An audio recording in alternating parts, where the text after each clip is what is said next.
Welcome back to another episode of Hot or Hype. Today, we're talking about AI and marketing, looking at the CMO angle and what's working in the industry. I'm Andrew. I'm your host as almost always, and Olivia's with me. Hey. Hey, good to see you, Olivia.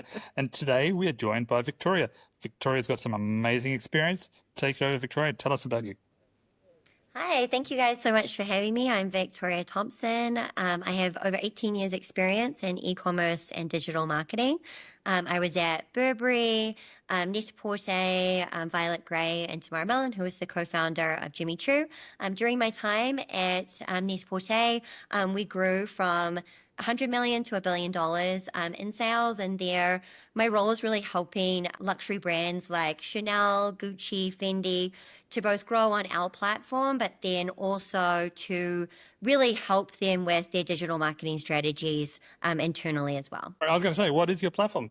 I'm now the CMO at D Luxury Brands, digital marketing firm, and then also the CEO and co-founder of Marketer AI, a AI teammate for small e-commerce brands to grow before they have the funds to hire a full marketing team. As a CMO, Victoria, tell us what, is AI a productivity tool, or is it the next big marketing channel, or is it something different again? It's definitely both. So using it for productivity across your team, but then also leveraging AI as a new marketing channel within the AI search or GEO space. Totally. Look, I often talk about AI being a great productivity tool. For me, in my internal focused job, it's great to improve my own internal efficiency. But marketing has a different angle, right? Marketing can be used as a channel to acquire new customers. But importantly, and I guess I should focus on this more often, is that AI can be an intelligence layer across all the areas of business. And I think that's the third option here. The mindset is crucial around AI being a tool or a channel, right? We're seeing now that organic traffic's dropping off a cliff, right? So AI is becoming the primary entry point for customers buying and that journey. Look at programmatic creative. AI isn't just A/B testing two ads you wrote. It's creating thousands of variations on the fly and assembling them bespoke for a user. So it's a fundamental mind shift. So what are you thinking? Is it hot or hype, AI in marketing and using it as a tool or a channel? Is it hot? Is it hype? What should people be thinking about it? Definitely hot. I think every brand needs to be leveraging AI across their organization. So in terms of that productivity side, but then also in the AI search side to be able to then really build that new channel, like you mentioned, especially with the organic search side dropping and then also with paid media becoming increasingly expensive. I think the hype element of it, though, is the time that you're going to see the results. So I do think it takes longer to be able to optimize than what some people might think. Mm-hmm. You're 100% right, I think. Olivia, what are your thoughts? Hot, hype, what's going on?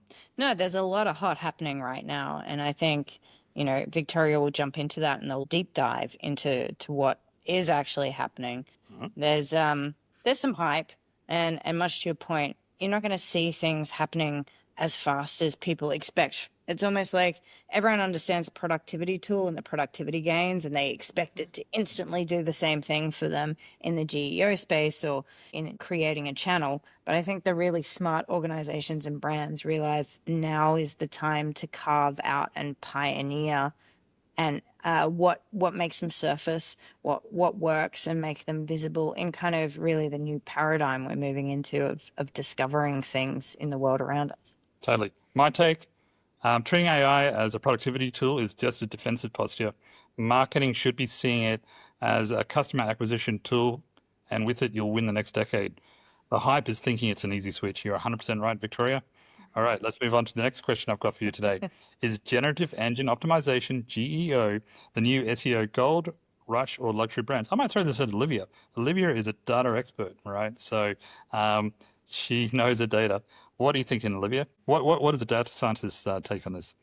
That GEO is the next gold rush. Absolutely. Is it something that's a multi-chain kind of a multi-link in the chain complex thing? Yes. Is it comparable to SEO? in many ways. And I think, again, Victoria will have insights on that from an authority, discoverability perspective and how to manipulate that. But more so, as we're starting to delegate our ability to think and form opinions on things without going and clicking 10 links ourselves, we're starting to be a little bit lazier and allowing some influence of opinion to tell us what the single or a group of items are the best approach. I think as far as that's concerned, there's definitely going to be some possibility for influence on that, and how is that influenced, which could be an opportunity or it could be a disbenefit. But there's definitely a lot of hot happening in that. Totally. So, Victoria, is GEO the gold rush, and can it level the playing field for boutique brands, or will established giants just dominate this space too? What are your thoughts? Yeah, I think it definitely is the next gold rush. I think with the larger brands have an advantage because they've got the authority in the market, they've got greater traffic. Where smaller brands can compete, though, is really finding your niche. So, what is your product best for? What is your product solving the problem for the customer in? And then really using that to then dictate your AI search strategy so that you can win for people looking specifically for your type of product to solve their problem. Great. All right, let's make a call. Hot or hype? Gold rush for GEO. Hot. Hot. Victoria, you're thinking it's hot. I think it's hot, but with a short fuse. It is a gold rush right now. Small, agile brands can absolutely carve out a niche, like you're saying. But the window is closing as platforms formalize these rules. We are seeing new things come in. You've got to be in there. You've got to get out there now. Well, how are you going to be agnostic? Yeah, that's true. How is the technology going to remain agnostic, or who pays to play and influence it in the future? Right, absolutely. All right, last Yeah, question. I think it's going to be very tempting for OpenAI to create an ad platform, obviously subscription based at the moment, but a very expensive business to run. So I do think that eventually there will be that ad integration into there, which then leans more into the larger players having an advantage. Totally. All right, last question for today's hot or hype.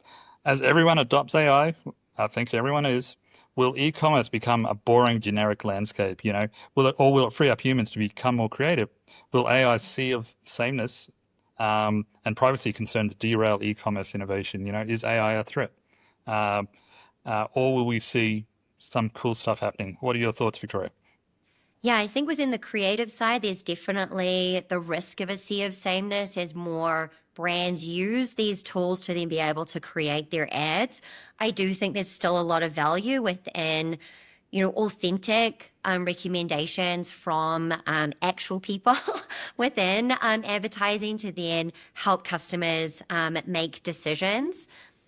Then within the overall e-commerce side, I think eventually the site becomes less relevant as a tool to actually be able to convince the person to convert versus using the site as almost an agent to then speak with the agent on the other side. So I think there's a huge shift in how e-commerce sites will be set up in the future. Totally. I think authenticity will become the metric of brands and the experiences in the future. Authenticity will be the new luxury. It's kind of like music. Music became quite formulaic. And the major publishers knew the formula. They continued to trot it out. Everything is a bit the same. Everyone has the same beat. Everyone has the same voice.